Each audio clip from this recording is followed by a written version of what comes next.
Tac. Je l'autorisais normalement. Eh ben, ça devrait venir. C'est bizarre. Alors, peut-être c'est pas la bonne vidéo qui est paramétrée. Ah, C'est possible que ce soit ça, parce qu'en effet, la vidéo est ouverte, mais il n'y a pas l'image. est-ce qu'elle y est là? Ouais, voilà, C'est bon. parfait. Ça fonctionne. Alors, on va laisser tout le monde arriver. Hop. Bon, ça va? Ça va bien. Bon, j'ai reçu la signature, donc c'est tout bon. Merci beaucoup. C'est allé au bout. Super. Nickel. Alors, on a Sandrine, Christine. Alors, bonsoir Christine. Bonsoir. Ça va? Et Sandrine? Eh ben, nickel. Voilà. Alors, j'essaie de connecter mon son, mais ça marche pas.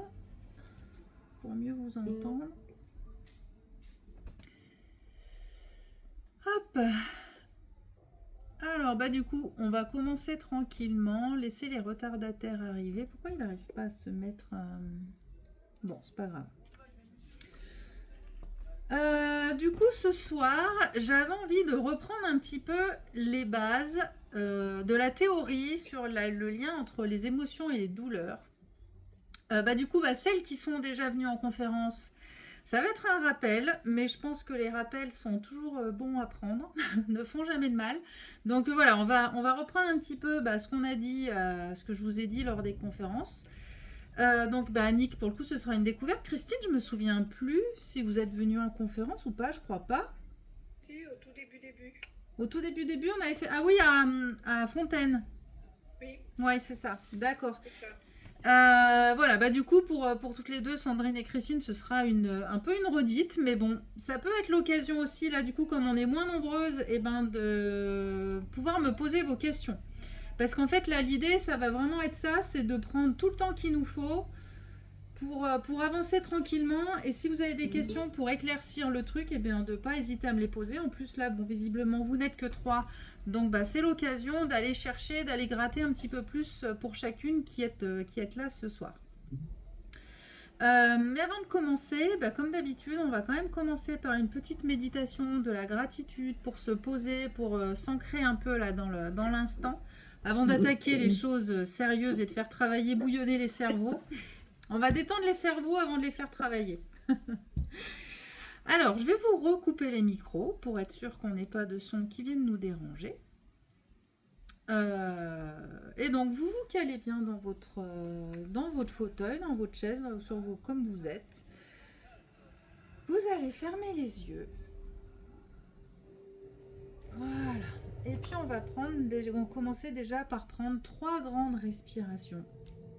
Donc vous inspirez bien par le nez, vous laissez la poitrine s'ouvrir, le ventre s'ouvrir. Et vous soufflez, vous dégagez tout, vous soufflez bien. Voilà, encore une fois, vous inspirez bien à fond. Et soufflez, relâchez les tensions, sentez les épaules qui se relâchent, qui s'affaissent. Et encore une fois, vous inspirez bien. On laisse l'air rentrer, on ouvre la poitrine et le ventre. Et voilà, vous soufflez. Et vous allez retrouver une respiration normale, tranquille. Voilà, et puis vous allez porter votre attention sur cette respiration, sur votre respiration. Voilà, sentez l'air entrer dans vos narines. Sentez l'air remplir vos poumons. Et ressentez la douceur que ça procure à l'expiration. Et laissez chaque respiration être un petit peu plus profonde, un peu plus lente. Et à chaque respiration, vous laissez de côté les tensions de la journée.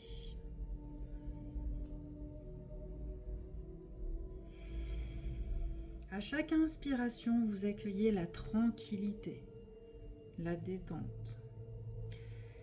Et à chaque expiration, vous relâchez les tensions qui peuvent encore être présentes dans votre corps. Voilà, vous inspirez la sérénité et vous soufflez la détente.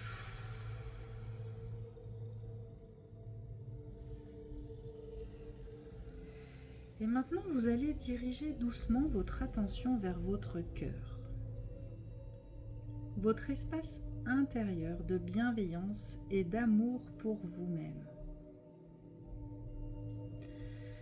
Et prenez un moment pour simplement observer comment vous vous sentez aujourd'hui, sans aucun jugement. Comment est-ce que vous vous sentez ?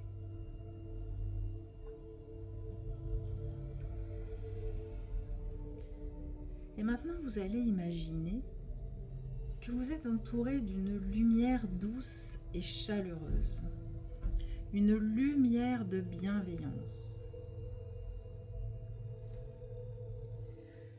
Cette lumière, elle est de la couleur que vous voulez. Elle peut être dorée, elle peut être rose, ou n'importe quelle couleur qui vous apaise. Et cette lumière, elle représente l'amour que vous vous portez. Et même dans les moments où vous doutez de vous. Laissez cette lumière vous envelopper doucement et vous apporter du réconfort et du soutien.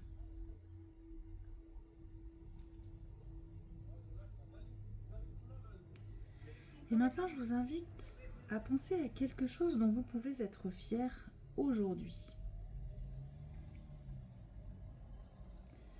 Peut-être une petite victoire ou un effort que vous avez fait, même si ce n'était pas parfait. Qu'il s'agisse de vous être levé, d'avoir pris soin de vous, ou peut-être simplement d'avoir été patiente envers vous-même ou avec quelqu'un de votre entourage. Ressentez la fierté que vous pouvez tirer de ce geste.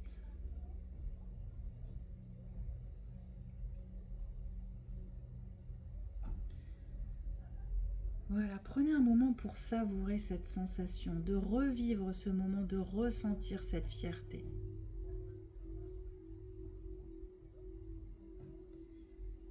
Et laissez ce sentiment réchauffer votre cœur et remplir votre corps.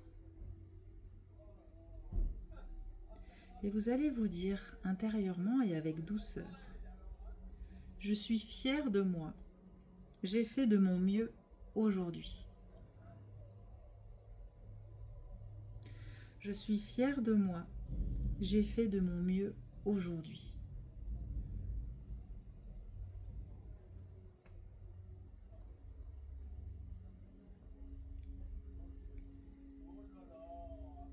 Et maintenant, vous allez porter votre attention sur la gratitude. Cette capacité à dire merci. Merci à soi, merci à notre environnement, merci à la planète, merci à la nature, merci à des personnes de votre entourage. Et là, en ce qui vous concerne, pourquoi est-ce que vous pouvez vous dire merci aujourd'hui, pour aujourd'hui? Qu'est-ce que vous avez fait aujourd'hui et pour lesquels vous aimeriez vous remercier?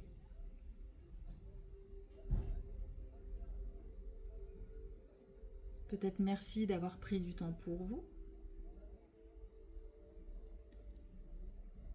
Merci peut-être face à un défi que vous avez eu le courage d'affronter.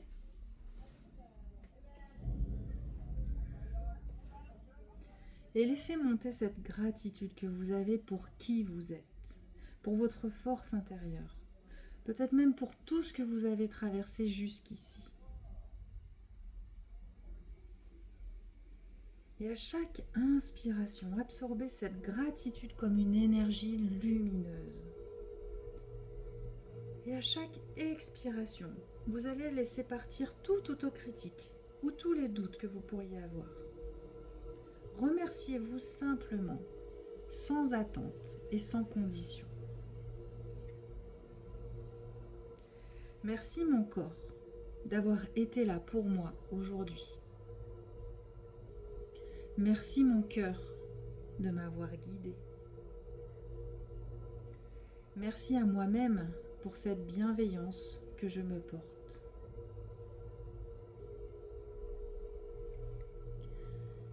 Merci mon corps d'avoir été là pour moi aujourd'hui. Merci mon cœur de m'avoir guidée. Et merci à moi-même pour cette bienveillance que je me porte.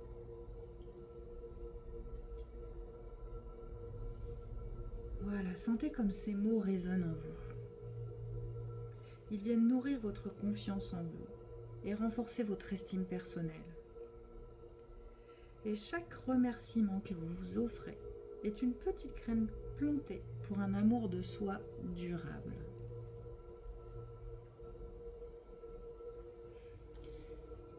Et maintenant, je vous invite à réfléchir, à penser à une gratitude, à un merci que vous auriez envie de donner à quelqu'un autour de vous.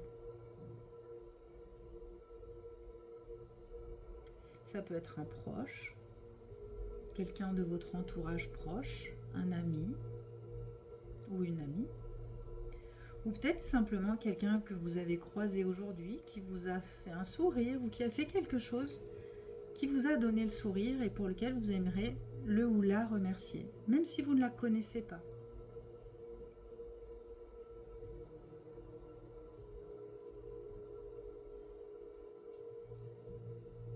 Et je vous invite aussi à adresser cette gratitude envers les éléments qui nous entourent. Les petites choses du quotidien qui peuvent sembler normales ou banales, mais qui finalement ne le sont pas tant que ça, et pour lesquelles on a énormément de chance. Comme d'avoir un toit au-dessus de la tête, d'avoir de l'eau qui coule au robinet à la demande, d'avoir l'électricité à la maison.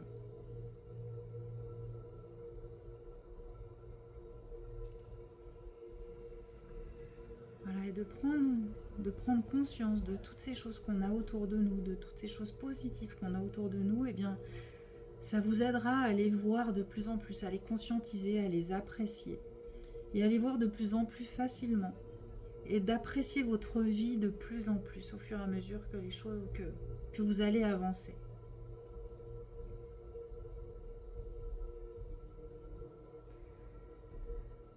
Voilà, restez encore dans cette sensation de gratitude, cette sensation de fierté. Et laissez cette lumière de bienveillance vous entourer et vous soutenir.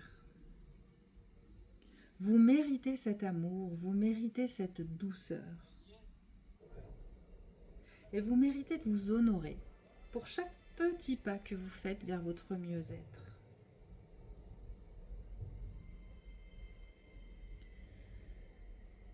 Voilà, et là je vous invite à finir ce moment en mettant un sourire sur votre visage. Souriez. Imaginez que vous avez quelqu'un face à vous, si ça peut vous aider, quelqu'un qui vous sourit, qui vous offre un grand sourire. Moi j'ai vu un petit gamin là d'1 an, 1 an et demi, il n'y a pas que le week-end dernier, qui m'a fait un sourire comme si j'étais une grande illumination. Imaginez-vous, du coup face à un petit comme ça, qui vous sourit de toutes ses dents qu'il n'a pas. Voilà, et souriez lui, et souriez-vous, et ressentez comme ce sourire vous prend, et comme c'est agréable de sourire. Souriez, faites le plus beau des sourires que vous pouvez m'adresser, et sentez votre corps qui sourit, sentez votre cœur qui sourit, sentez chacune de vos cellules qui sourit. Et laissez ce sourire entrer en vous, laissez-le vous apporter toute cette énergie positive, cette énergie qui va vous porter. Voilà, et inspirez bien et respirez ce sourire, respirez cette joie. Voilà, et tout doucement, je vous invite à revenir à vous. Ça baille, c'est chouette, c'est très très bien. Étirez-vous s'il y a besoin. Voilà, bah du coup, ça va finir par me faire bailler aussi. Voilà. Et pensez à sourire, hein. C'est tout con, mais ça fait énormément de bien. Énormément. Alors, je vous invite à rallumer vos micros. Comme ça, on va échanger un petit peu, notamment sur cet exercice du sourire. Aïe.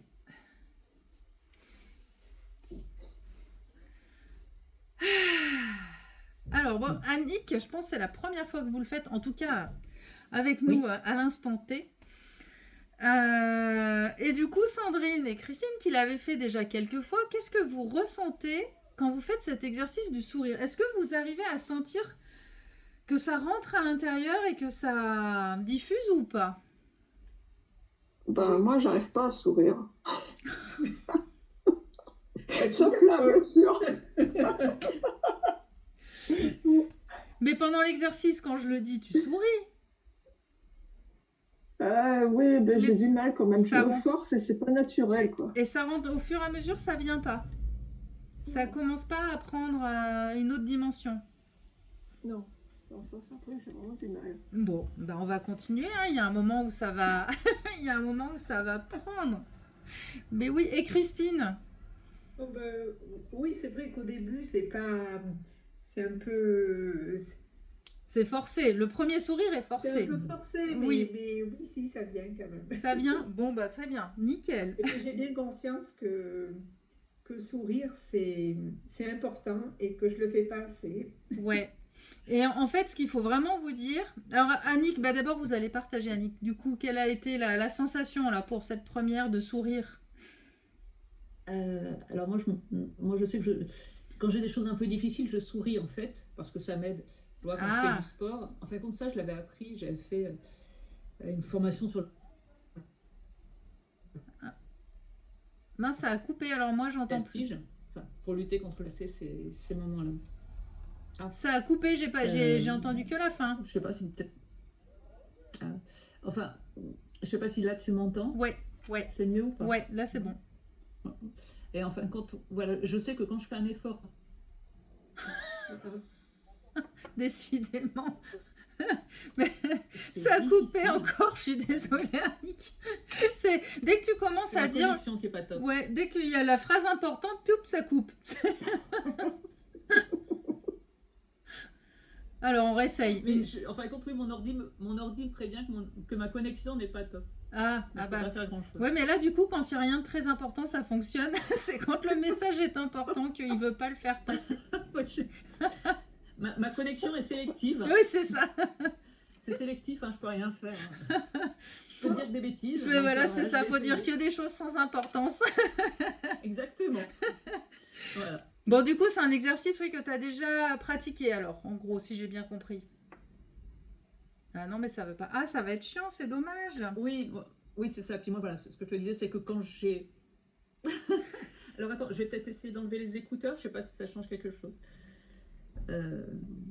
Je- Bref, j'utilise le sourire quand je suis, voilà, quand il faut, quoi. Quand il y a un stress. Oui, alors, bah, du coup, ce que je voulais dire, c'est qu'en effet, ce qu'il faut penser, c'est que notre cerveau, en fait, agit beaucoup, et donc nos émotions agissent beaucoup aussi. Alors, je pense qu'on en avait déjà parlé, mais du coup, j'en reparle, sur notre posture. En fait, la façon dont on va se tenir va agir sur l'émotion qu'on va ressentir et sur la façon dont on va se comporter. Donc, en fait, si vous, par exemple, pour la confiance en soi, si je vous dis bonjour, moi c'est Ellie, je suis votre coach et ce soir on va travailler sur l'amour de soi, je ne sais pas si je suis très stimulante. Ou si vous ressentez beaucoup ma confiance et l'envie que je vous donne confiance. Si je me tiens comme ça et que je vous dis bonjour, c'est Élise, ce soir je suis votre coach et je suis là pour vous aider à travailler votre confiance en vous, ça change tout. J'ai juste changé ça.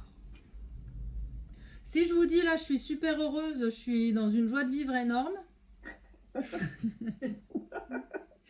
Ou si je me dis là je suis heureuse et je suis contente d'être là et je suis dans une joie de vivre énorme, ça change tout. Et en fait, dans votre ressenti, ça change tout aussi.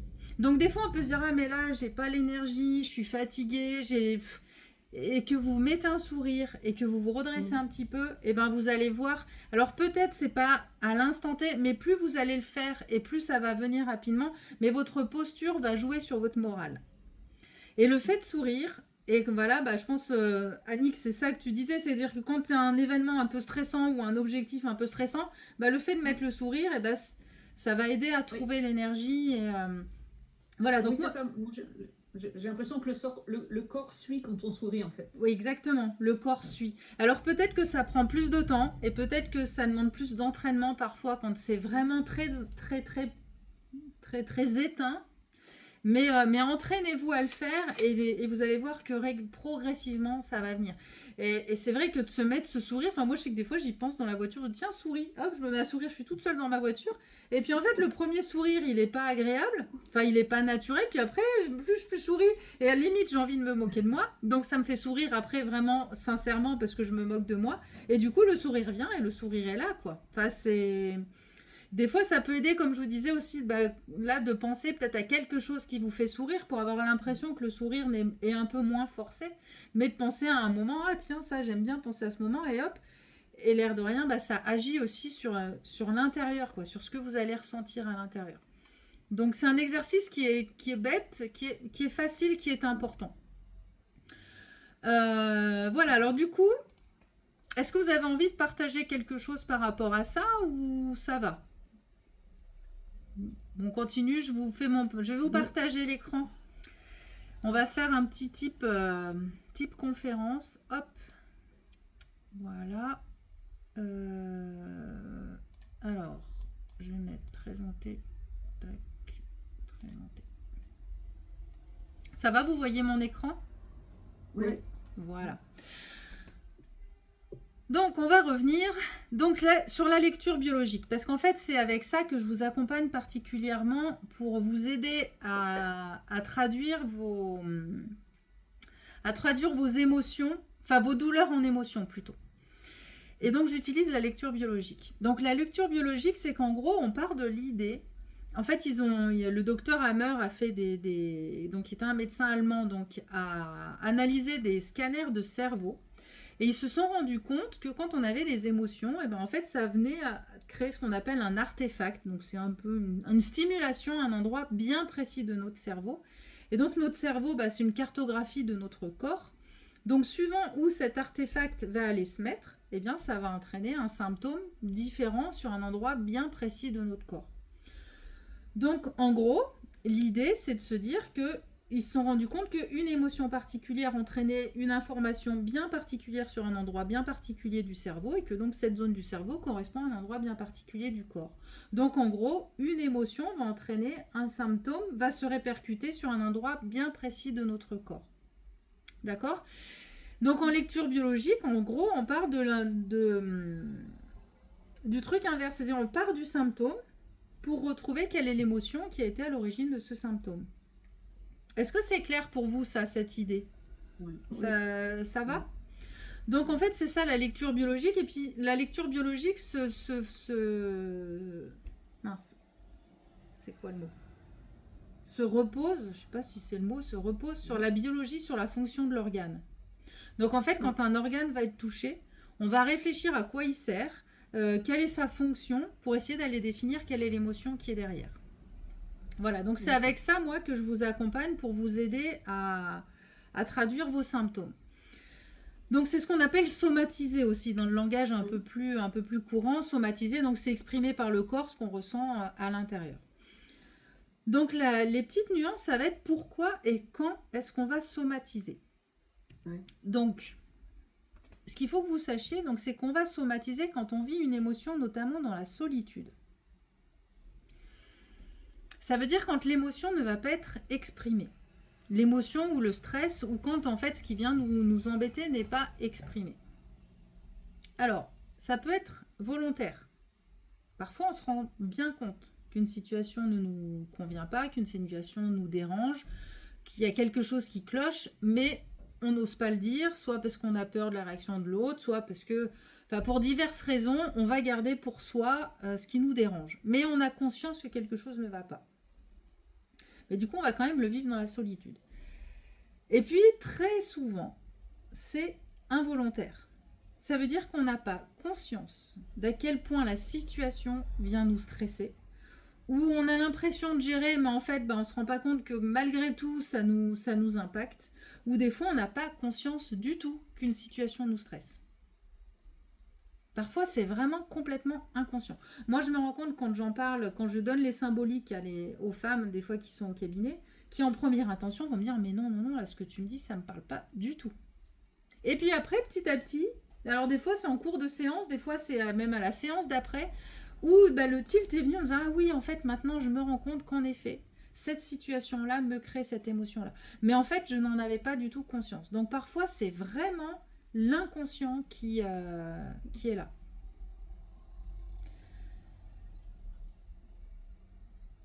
Est-ce que ça va? Alors n'hésitez pas justement, comme vous êtes que toutes les trois, voilà, vous avez les micros ouverts. Si vous avez besoin de dire, ou si ça vous fait penser même vous à quelque chose, si vous voulez partager vos propres expériences, ça peut aider, ça peut vous faire du bien, ça peut aider les deux autres qui sont avec vous. Donc n'hésitez pas. Si ça vient tilter, vous dire ah mais oui, j'ai déjà vécu ça, ce côté involontaire, vous pouvez partager. Voilà. Moi, par exemple, ça m'est arrivé, pour vous parler de à quel point c'est involontairement et donc inconscient les stress qu'on peut avoir. C'est la fois où je me suis bloquée, donc moi, mon épaule gauche, où j'avais donc toutes les symboliques. Donc l'épaule, pour rappel, hein, l'épaule, c'est soit garder contre soi, garder sous son aile, ou éventuellement repousser, garder à distance quelqu'un ou quelque chose, une situation. Le côté gauche, quand on est droitière, fait un lien entre la maman, les enfants ou tout ce qui est assimilé comme sa mère ou ses enfants. Moi, j'avais une inflammation, donc il y avait une notion de colère.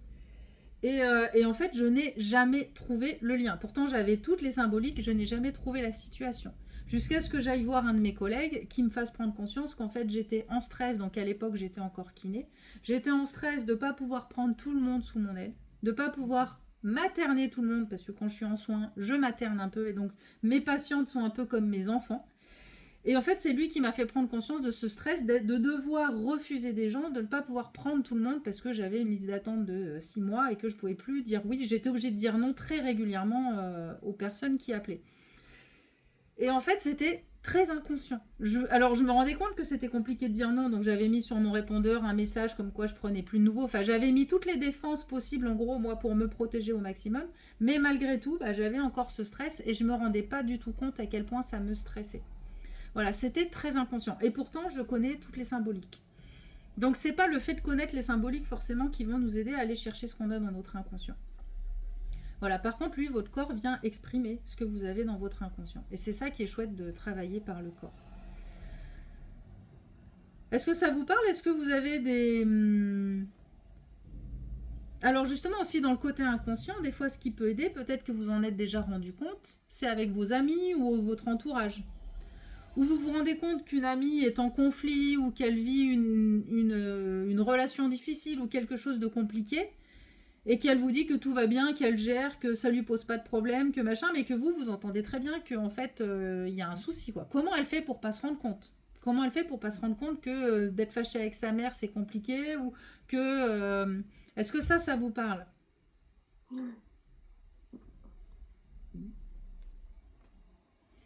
Bon. Donc voilà, donc il faut savoir que vous allez prendre le risque de somatiser quand vous vivez une émotion dans la solitude. Donc c'est important... Okay. Pour ça, de parler, d'exprimer au maximum ce que vous ressentez. En tout cas, quand vous en avez conscience. Ensuite, une des deuxièmes choses qui va faire qu'on risque de somatiser aussi, c'est quand il y a une dissonance. Donc la dissonance, c'est quand ce que je pense ne correspond pas à ce que je dis et ne correspond pas à ce que je fais. Voilà, donc ça malheureusement, ça arrive souvent parce qu'on vit en société. Et que quand on est en société, il y a des règles à suivre et que ces règles ne correspondent pas forcément à ce qu'on veut, à ce qu'on est, à qui on est, et que ça peut créer du coup des conflits. Je devrais faire ça, mais en fait, j'ai pas très envie. C'est tout le « il faut » et les « je dois » qui nous amènent dans des dissonances. Il faut que je le fasse, mais j'en ai pas envie. Voilà, c'est quand vraiment il y a ce que je fais, ce que je voudrais faire et ce que je fais réellement. Et bien là, le corps, s'il y a vraiment une grosse dissonance, c'est pareil, votre inconscient ne va pas aimer. Il va venir exprimer par de la douleur ce que vous ressentez réellement. Voilà, par exemple, l'image l'exemple que j'ai partagé. Donc la fille qui est super énervée, mais qui va montrer un grand sourire parce qu'elle est au travail et que c'est son patron ou j'en sais rien. et ben en fait le lendemain, elle risque cette dissonance risque de s'exprimer par de la douleur. Et donc, ce qu'il faut savoir, c'est que votre corps, lui, donc en tout cas quand on parle de lecture biologique, eh bien, va venir exprimer ce que vous ressentez réellement.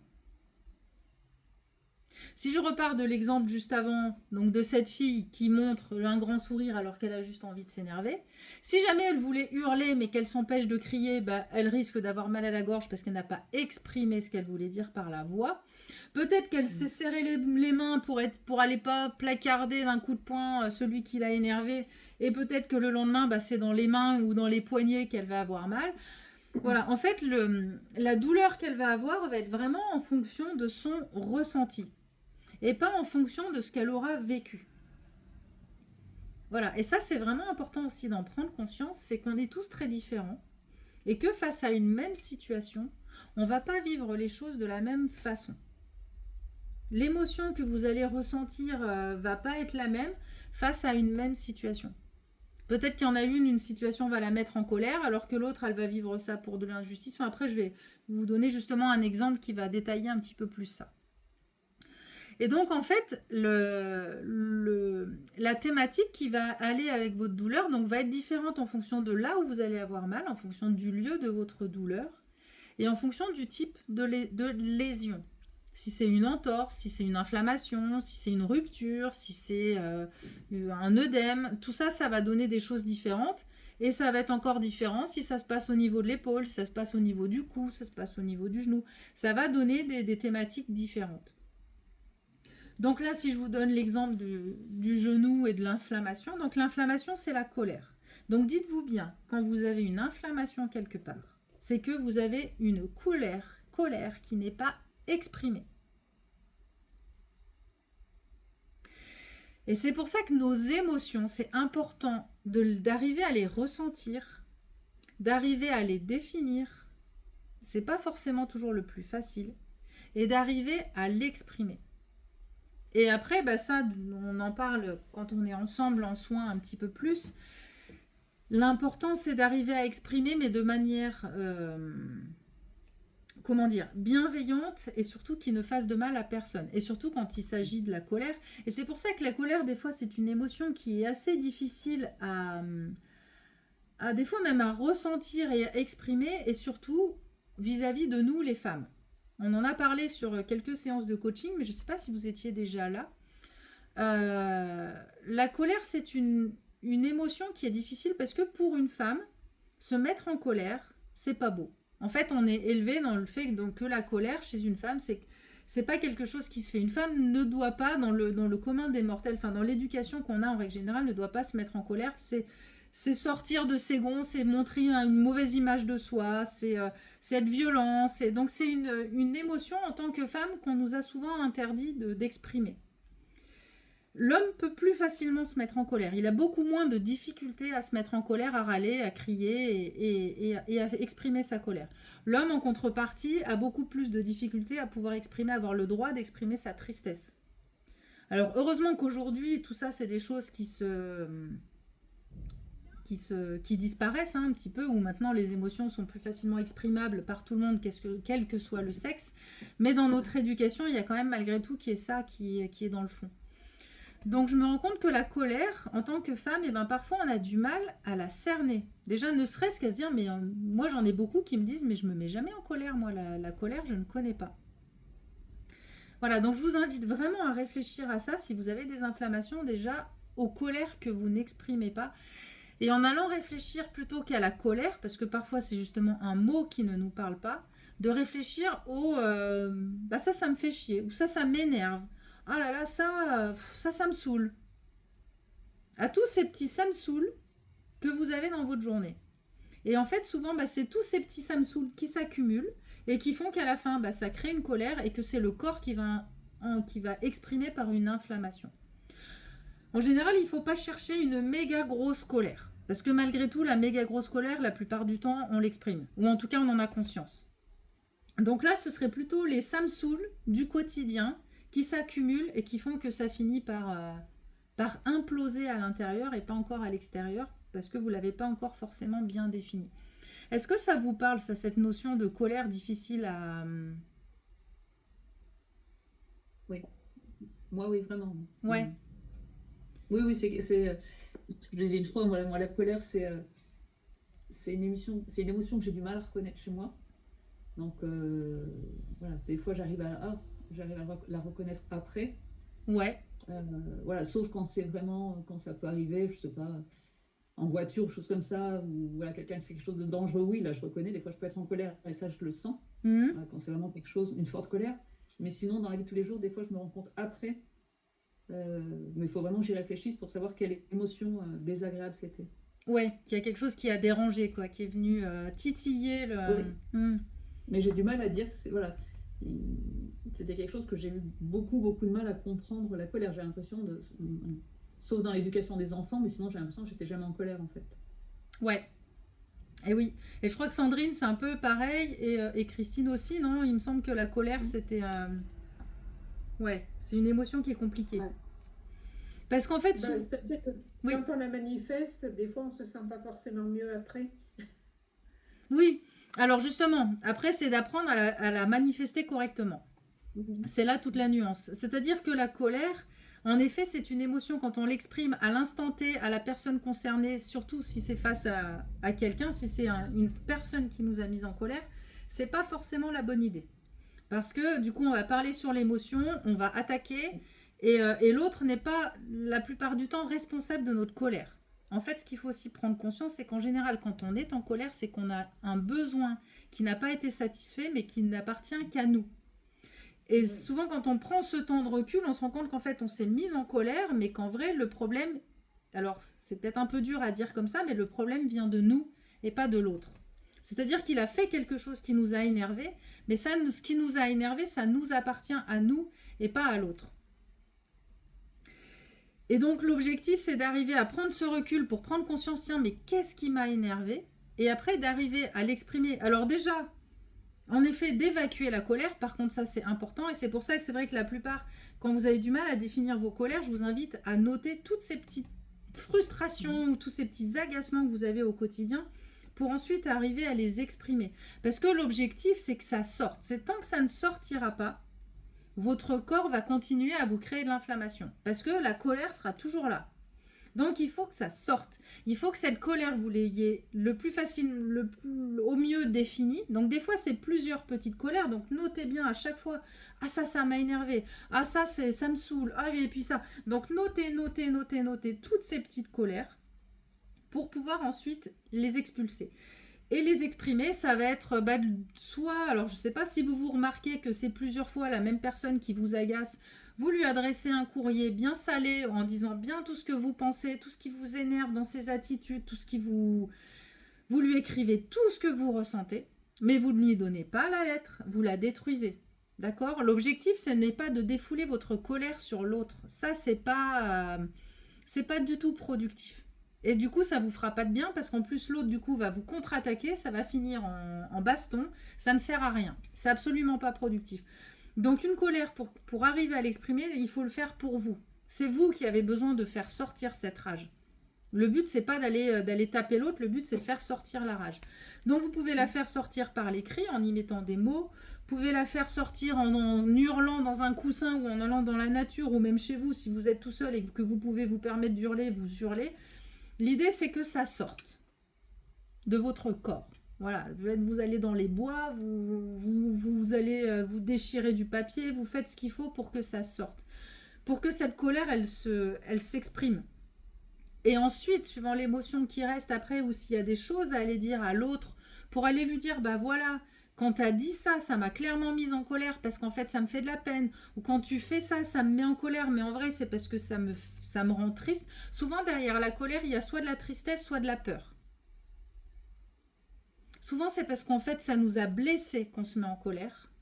Ou souvent, c'est parce qu'on a eu très peur et du coup, on se met en colère. Ça arrive plus avec les enfants. Quand les enfants font des trucs et que, en fait, on a eu tellement peur que quand on voit que le danger est fini, on a juste envie de les trucider.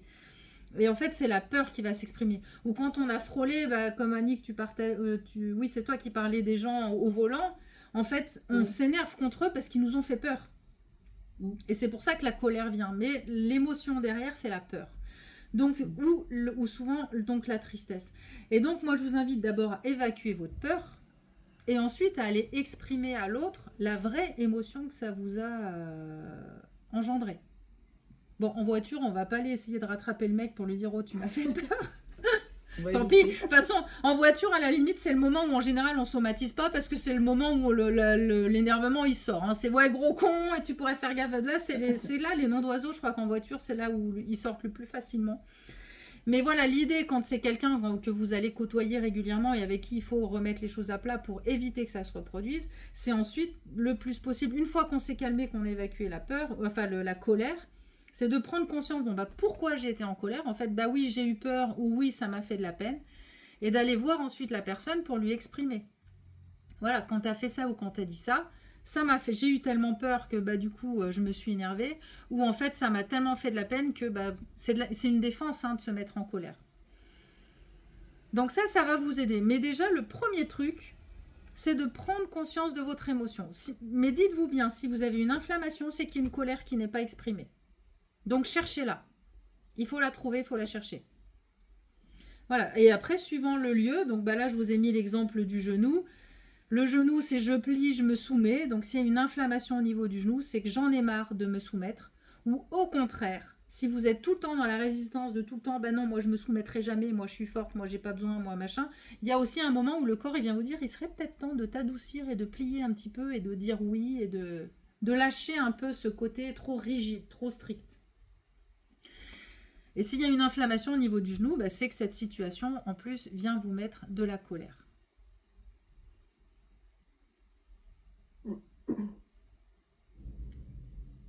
Et ça, c'est valable qu'il y ait un diagnostic qui ait du résultat aux examens ou pas. Voilà. Quand il n'y a pas de résultat aux examens, ça peut être compliqué. En effet, parce que des fois, bah, les examens viennent, on a l'impression qu'ils vont venir valider notre douleur. Mais en fait, ce qu'il faut vraiment vous dire, c'est que la douleur, elle est subjective. Et elle est... En fait, en vrai, la douleur, elle est créée par notre cerveau. C'est un message de notre cerveau. Et ce n'est pas le résultat aux examens qui va venir valider votre douleur. Parce que parfois, il y a des résultats aux examens, mais on n'a même pas mal. Ça arrive souvent quand ils font des contrôles à gauche et à droite, ils vérifient les deux côtés pour comparer. Et puis en fait, le côté le plus abîmé, c'est celui qui fait pas mal. Donc parfois, les tissus sont très abîmés, mais ils ne font pas mal. Et parfois, c'est l'inverse. Il n'y a rien aux examens et on souffre le martyre. La douleur est très, très, très subjective. Et c'est pour ça que c'est compliqué. On ne peut pas justifier une douleur par des examens. Et vous ne pourrez jamais justifier votre douleur à qui que ce soit. C'est un ressenti. Et face à une même agression, une piqûre d'abeille ou un truc qu'on peut dire c'est objectif, voilà, une piqûre d'abeille, bah, y en a un qui va hurler pendant 2 jours tellement il va avoir mal, et il y en a un qui va dire non mais j'ai senti une petite piqûre et c'est tout quoi. La douleur est subjective, elle restera toujours subjective. Donc ça c'est un truc aussi qu'il faut vous dire, de lâcher l'envie, parce que ça parfois ça crée aussi beaucoup de colère quand on a envie de faire comprendre à l'autre notre douleur, et de justifier sa douleur. On ne peut pas justifier une douleur. J'ai mal, je ne peux pas la justifier plus que ça, que par mon ressenti. Et peut-être que toi, tu aurais la même chose que moi, tu n'aurais pas mal, mais moi j'ai mal. Et peut-être qu'un jour, c'est toi qui auras mal, et ben moi, à ta place, je n'aurai pas mal. En fait, c'est... Donc ça, c'est un combat qu'il faut cesser aussi de lutter, et que je vois beaucoup de femmes qui sont dans ce combat-là, de vouloir justifier leur douleur. Parce que les autres disent oui, mais tu fais semblant, ou parce qu'il n'y a rien aux examens. Ou... Et en fait, on ne peut pas justifier une douleur. C'est impossible. C'est irréel, c'est immatériel.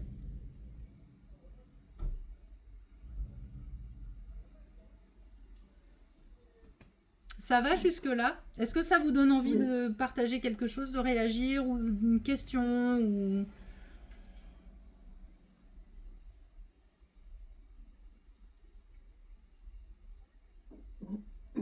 Non, ça me fait rire parce qu'en écrivant, j'ai fait un lapsus, j'ai marqué ne pas je voulais marquer ne pas justifier la douleur, j'ai marqué ne pas justifier la colère.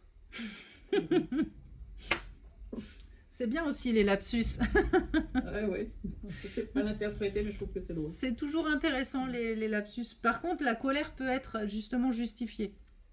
Et c'est Oui. intéressant de la justifier.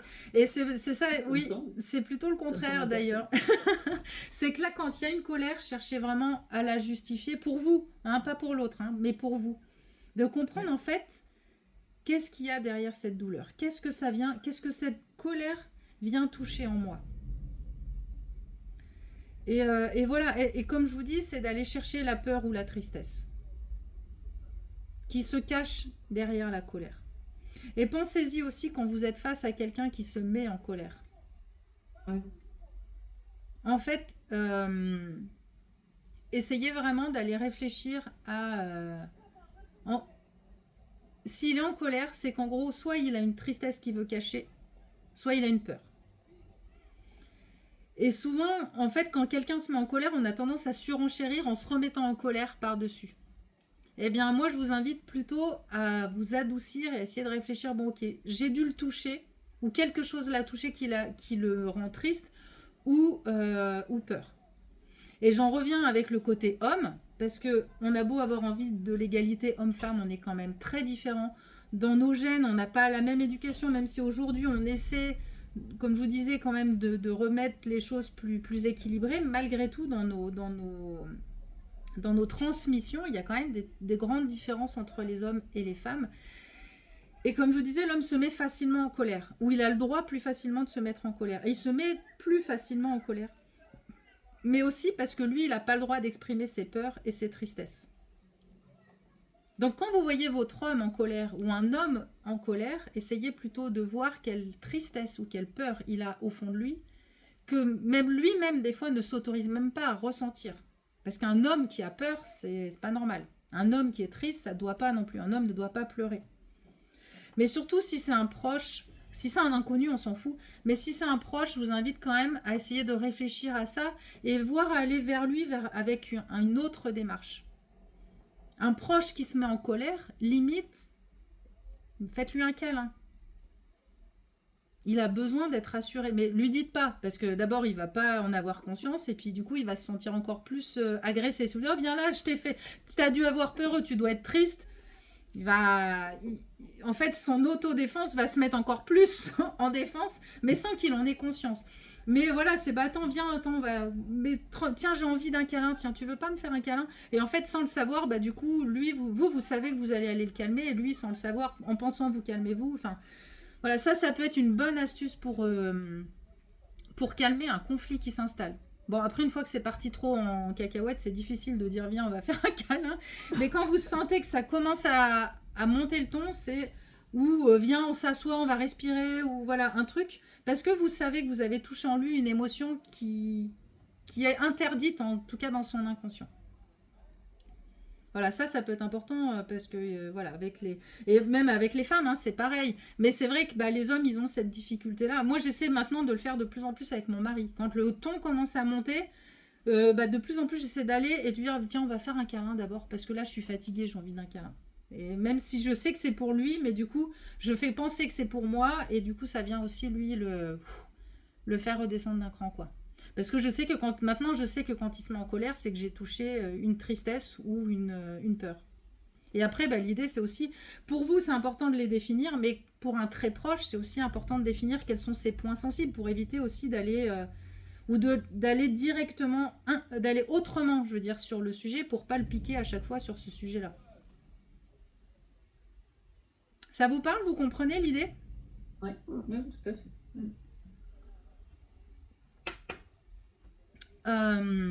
Voilà, donc, en tout cas, petit exercice du jour, notez tous vos « ça me saoule »,« ça me fait chier »,« ah, j'aurais préféré que ce soit autrement ». Notez-les tous. Et vous allez voir que des fois, la liste va être tellement longue que vous allez peut-être comprendre d'où vient votre inflammation. C'est peut-être pas simplement un truc, c'est peut-être plein de petits trucs, justement. Ou peut-être que vous allez identifier qu'il y a une situation qui revient très souvent. Un petit truc, mais qui revient très souvent. Putain, tous les jours, ça m'énerve. Ah ouais, donc en effet, tous les jours, en fait, j'ai l'épine, là, qui vient me repiquer. Mais comme c'est un petit peu, bah, tous les jours ça passe un peu inaperçu, mais au bout d'une semaine, 15 jours, un mois, je sais pas combien de temps, bah, le corps il finit par en avoir marre de cette petite piqûre qui revient tous les jours, tous les jours, tous les jours. Donc notez-les, ça va vous aider à les identifier. Et à force, en plus, bah, ça va vous faire prendre conscience. Et du coup, vous n'aurez progressivement plus besoin de les noter, vous allez vraiment identifier. Tiens, ça, c'est un truc qui m'énerve. Ah, là, j'ai de la colère. Donc là, il faut que j'aille il faut que je l'exprime. Donc déjà, de mon côté, je l'évacue. Et ensuite, je reviens vers la personne pour lui dire, en fait, attends, je me rends compte qu'à chaque fois que tu fais ça, ça m'énerve. Donc maintenant, il faut qu'on fasse autrement. Comment est-ce qu'on peut faire autrement pour que cette colère-là ne remonte plus à chaque fois, quoi. Ou si c'est, j'en sais rien, vous vous rendez compte que vous en avez marre avec le chien qui veut toujours... qui veut faire des trucs, j'en sais rien, et le chien ça vous énerve, et ben voyez comment est-ce que vous pouvez faire autrement, j'en sais rien, à chaque fois que vous allez dans une rue, il va toujours du même côté, ça vous énerve qu'il aille toujours là, tiens, à chaque fois que je passe là, le chien, et ça m'énerve qu'il aille toujours par là, mais du coup je le garde parce que le chien il est pour rien, donc forcément c'est une colère que je garde en moi, ou ça va énerver un voisin et que du coup ça crée du conflit avec le voisin. Ok, j'ai identifié que cette situation-là me stresse. Bon, bah, comment est-ce que je peux faire ma promenade du chien autrement pour éviter à chaque fois de me mettre dans cette situation où il y a un stress qui monte? C'est soit vous pouvez agir sur la personne, en tout cas demander à la personne de s'adapter à vous si c'est possible, soit si l'autre ne peut pas agir ou si ça concerne quelqu'un sur lequel vous n'avez pas d'action, bah, comment est-ce que je peux faire autrement pour moins me mettre dans cette situation de stress et de colère? Voilà. Ça va? Oui. Et parfois, il y a des moments enfin, moi, personnellement, je suis agacée et j'arrive pas à identifier pourquoi. Eh bien, notez à chaque fois, et il y a un moment où vous allez finir par... Alors, je vous dis déjà, est-ce que vous aviez réfléchi à la peur ou à la tristesse qu'il y a derrière? Non, non, mais j'ai pas l'impression que ce soit forcément que ça puisse s'identifier à ça. Mais il y a des moments où, je sais pas, il y a peut-être un mal-être ou quelque chose, il y a tout qui m'agace, quoi. Alors, Et j'en ai conscience et je me dis, mais pourquoi? Je peux pas dire qu'il y a un événement particulier ou une parole ou quelque chose qui m'a... oui, alors quand tout agace, en général, c'est qu'on est fatigué. Et que le système nerveux, en fait, notre système nerveux, donc c'est ce qui va capter, ça peut être les sons, en fait, tous nos sens passent par le système nerveux. Quand notre système nerveux est fatigué, et en l'occurrence, quand on a mal beaucoup, quand on est fatigué, et ben notre système nerveux est fatigué lui aussi. Ce qui fait que c'est comme l'image du vase qui va déborder. Quand votre système nerveux est fatigué, votre vase, il est à 2 doigts de déborder. Ce qui fait que la moindre information qui va arriver, et des fois même des choses positives peuvent nous agacer. Parce qu'en fait, notre système nerveux, il est saturé, et donc la moindre information qui rentre, ça déborde parce qu'il ne peut plus accepter quoi que ce soit. C'est un trop-plein. Et quand on est agacé par tout et n'importe quoi, qu'on sent que le moindre truc nous énerve, en général, c'est qu'on est justement, le vase est plein. Donc soit c'est parce qu'on est fatigué, donc dans ce cas-là, ça fait du bien d'aller se coucher, d'aller faire une sieste, d'aller dormir, ou d'aller s'isoler dans un endroit calme. Parce que des fois aussi, ça arrive quand il y a trop de bruit. Moi, je me rends compte, là, on est parti en vacances à Rome. Ah, c'était l'horreur. L'horreur. Un bruit de dingue. Et en fait, ça me rendait... En fait, j'étais tellement agressée par tous les bruits que du coup, le moindre petit truc qui arrivait en plus, la question un peu mal placée ou quoi, et en fait, je sentais que j'avais aucune patience. Mais parce que j'étais agressée par tous les bruits environnants. Bon, j'ai fini par l'identifier, heureusement, et du coup, après, le fait de l'avoir identifié, de m'être rendu compte que tous ces bruits, ça, c'était hyper agressif. Et ben déjà, de l'avoir identifié, ça m'a calmé un peu, et du coup, après, ça allait mieux. Parce que du coup, je l'ai dit, je dis, putain, non mais là, moi, les bruits, j'en peux plus. J'en peux plus. Donc, de temps en temps, on allait se faire un petit break dans un endroit calme, dans un parc ou dans un truc. Mais j'ai identifié que c'était tous ces bruits qui me stressaient. Donc dites-vous, quand vous êtes agressé par tout, que tout vous agace, ça veut dire que votre système nerveux est saturé. Donc soit vous êtes fatigué, soit voilà, il y a des agresseurs, soit des sons, soit des bruits, soit des odeurs aussi, hein, des fois c'est les odeurs mais ça fait que bah voilà, votre vase déborde. Et donc le moindre truc qui arrive, eh ben on est intolérant à tout. Et il y a ça, et il y a aussi, malgré tout, tous ces petits colères ou frustrations qui s'accumulent, qu'on subit peut-être tous les jours ou en tout cas très régulièrement et qui font que pareil, le niveau d'eau monte et qu'au bout d'un moment, bah, le moindre truc fait que mon système nerveux ne supporte plus rien. C'est ce qui se passe aussi dans les douleurs chroniques où à force d'avoir mal, ben, quelqu'un qui a mal à la tête par exemple, il supporte plus rien non plus. Parce qu'en fait, il a tellement mal là que le corps ne supporte plus la moindre entrée d'information. Donc dans ces moments-là, Christine, où vous sentez que tout vous énerve, alors qu'en temps normal, vous vous dites non mais ça d'habitude, ça m'énerve pas, je vois pas pourquoi là ça m'énerve. Réfléchissez à ça. Est-ce que vous êtes fatigué? Ou est-ce qu'il y a eu un cumul les derniers jours de stress un peu plus important? Ou est-ce que vous êtes dans un environnement qui vous agresse et du coup, bah... Voilà, ça sature. Des fois, par exemple, quand il y a les petits-enfants à la maison, les petits-enfants, ça fait énormément de bruit. Ça demande beaucoup d'attention. En plus, c'est du stress parce qu'on veut être sûr que les choses soient bien faites et tout. Et du coup, bah, ça peut faire monter le niveau d'eau et qui fait qu'au bout d'un moment, en fait, on sature.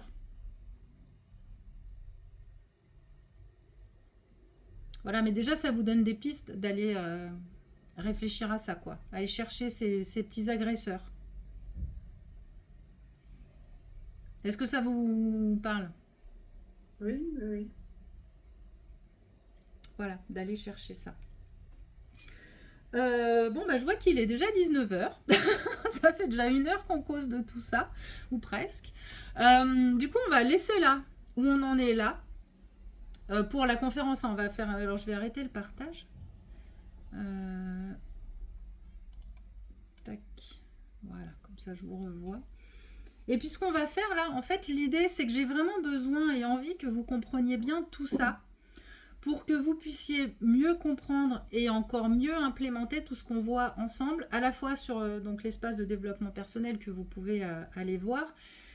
Pourquoi est-ce que je fais ces séances de coaching de groupe? Pourquoi c'est aussi important pour vous d'apprendre à vous positionner, d'apprendre à mieux comprendre vos émotions, à mieux les exprimer? Enfin, pour moi, c'est vraiment très important que vous compreniez bien comment tout ça fonctionne pour mieux gérer vos douleurs, pour mieux agir dans votre quotidien. Donc on va y aller tranquillement et on va avancer comme ça au fur et à mesure sur le support de la conférence pour vous aider à mieux comprendre et puis pouvoir échanger en même temps comme on a fait là ce soir. Est-ce que ça va du coup? Est-ce que vous avez envie de partager une prise de conscience peut-être ou un petit déclic que vous avez pu avoir par rapport à ça? Annick. Moi, ça me fait réfléchir sur les douleurs que j'ai, donc voilà, ou sur les inflammations que je peux avoir ces temps-ci. Ça va continuer à tourner. Ouais. Sandrine, est-ce qu'il y a eu un petit déclic différent ou une compréhension différente? Moi, il faut que je réfléchisse sur mon épaule, quoi, moi. Et là, d'avoir réentendu avec le recul de 3 mois d'accompagnement, est-ce que tu l'as entendu différemment, là, ce que j'ai dit ce soir? Oui, ça commence à me parler, tout ça. Parce qu'en fait, c'est ça aussi l'idée, c'est de se dire que ce que je vous dis, vous l'avez sûrement déjà entendu, mais que depuis alors surtout celle qui était là aux conférences, hein, vous avez même vu le support, vous avez tout vu pareil, sauf qu'entre-temps, vous avez évolué. Donc, ce que je vais vous dire aujourd'hui, ce que je vais vous dire la semaine prochaine et ce que je vous ai dit il y a 2 mois, vous l'entendez plus de la même façon parce qu'entre-temps, les choses ont changé dans votre compréhension. Donc là, ça va encore continuer à mûrir. Et Christine, est-ce qu'il y a eu un déclic ou quelque chose de différent? Non, non.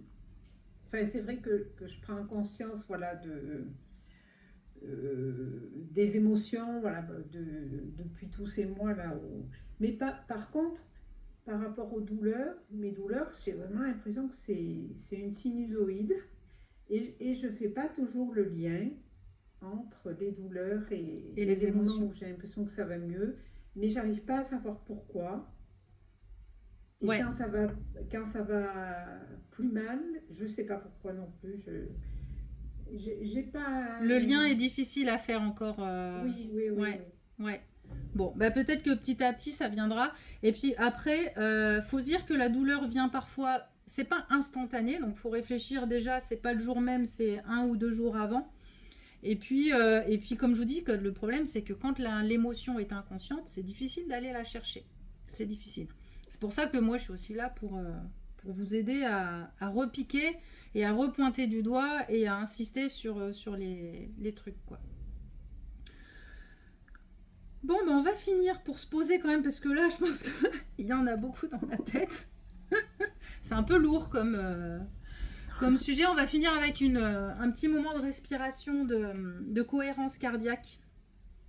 Alors, je vais mettre l'appli. Elle est là, hop.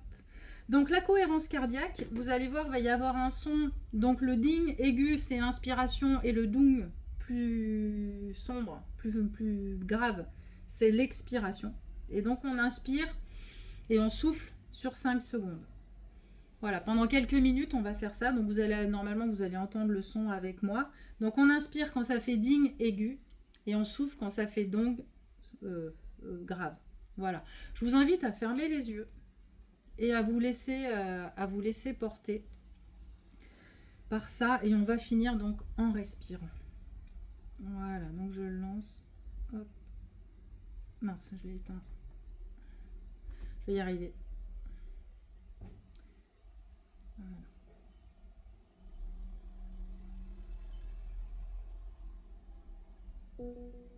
Alors que vous entendiez bien.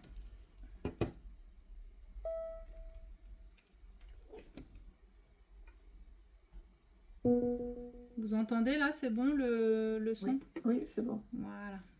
Donc à l'inspiration, au aigu, on inspire. Soufflez. Voilà, inspirez.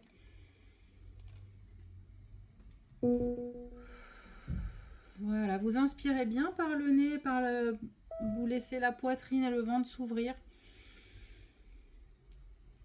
Et soufflez de préférence par la bouche.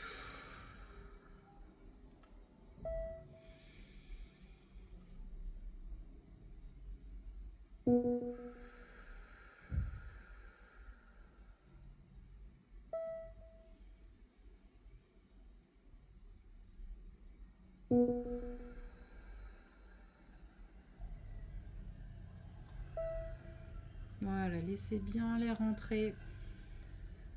Et lâchez les tensions, lâchez tout.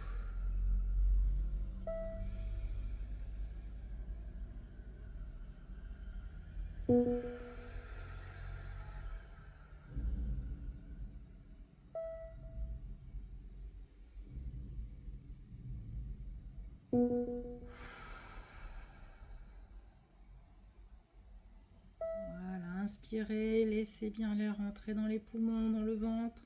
Et soufflez, relâchez toutes les tensions.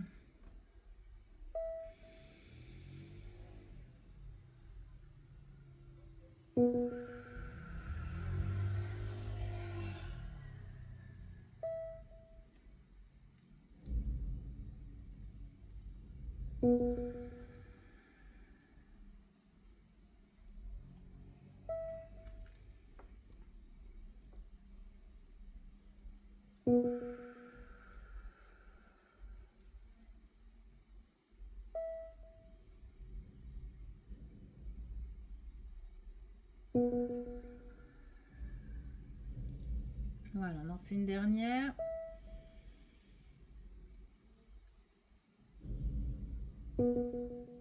Et je vous invite maintenant à mettre un sourire sur votre visage. Redressez-vous, mettez-vous en posture, gardez les yeux fermés. Vous vous redressez, vous ouvrez la poitrine. Et vous souriez. Voilà, essayez de penser si ça vous aide à une situation qui vous donne le sourire, justement. Voilà, un enfant qui joue, un chien qui fait une roulade, qui fait une connerie. Voilà, et souriez, essayez de sentir que ce sourire vient gagner tout votre visage. Et qui vient gagner votre corps, qui vient gagner vos cellules. Et voyez, essayez même d'imaginer vos cellules qui sourient. Mettez-leur un sourire de clown, mettez-leur un nez de clown, mettez-leur tout ce que vous voulez, mais faites sourire vos cellules. Faites sourire votre cœur, faites sourire votre ventre. Voyez votre nombril, votre nombril qui sourit. Les fesses qui sourient. Voilà, alors vous les mettez à l'horizontale pour que la fente soit dans le bon sens et vous faites sourire vos fesses. Faites sourire vos épaules, faites sourire tout. Voilà, faites-vous sourire, faites sourire votre corps. Et le fait de sourire, ça vient donner de la légèreté et ça fait beaucoup de bien. Voilà, allez, faites un dernier étirement s'il y a besoin, n'hésitez pas à bailler. Vous pouvez rallumer vos micros. Et puis on va se dire tranquillement au revoir. Ouh, j'ai chaud, moi, il fait lourd là. Ah.